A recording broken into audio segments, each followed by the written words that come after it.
fairness-nya tuh. Jadi kita lihat bagaimana kepicikan itu ada di dalam bahkan masyarakat kita. Dan itu terjadi karena satu hal. Di belakang kepala kita, di belakang kepala mak-mak, di belakang kepala para dosen, kepala jurnalis, ada isu yang unexplainable, unspeakable. Yaitu soal fufu-fafa dan soal ijazah palsu. Itu yang jadi background kemarahan publik yang tidak mungkin dia ucapin. Karena menunggu kepastian isu ini sampai di mana tuh. Kita bikin riset, saya bikin riset, isu ini akan ada di semester ke depan, masih ada di situ.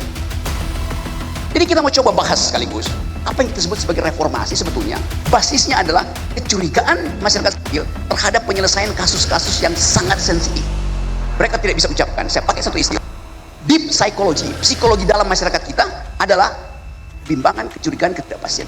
Ketidakpastian politik sekarang disiram dengan ketidakpastian itu, maka orang akan cari siapa yang harus bertanggung jawab. Jadi coba kita endapkan sebagai satu refleksi. Upaya untuk membenahi kepolisian adalah upaya untuk membenahi peradaban. Jalan raya itu bukan milik polisi, tapi tanpa polisi jalan raya berubah menjadi tempat brutalisme. Saya hindari istilah anarkisme tadi, karena betul Usman, kata anarkisme itu adalah puncak tertinggi dari demokrasi itu. Kata anarkisme datang dari penggalan kata an dalam bahasa Greek, bahasa Yunani, dan arko artinya kepala, an artinya tanpa kepala. Demokrasi memang harusnya tanpa kepala karena kesetaraan. Tapi kata itu udah keburu dipakai. Kalau begitu saya nggak boleh lagi mengajar. Saya mengajar critical thinking di UI. Di dalamnya saya mengajar dua cara berpikir kritis. Satu marxisme, dua anarkisme itu. Marxisme adalah kritik terhadap arogansi kapital. Anarkisme adalah kritik terhadap arogansi kekuasaan. Dua-duanya bermutu untuk menghasilkan demokrasi. Tapi kata itu udah mengalami pejorasi sehingga you anarki, you anarko. Loh, itu kata yang bagus. Anda marxis. Loh, itu kata yang bagus. Karena diajarkan berpikir kritis itu. Membongkar ekonomi tanpa pengetahuan marxisme nggak ada gunanya. Membongkar kekuasaan tanpa pengetahuan anarkisme nggak ada gunanya.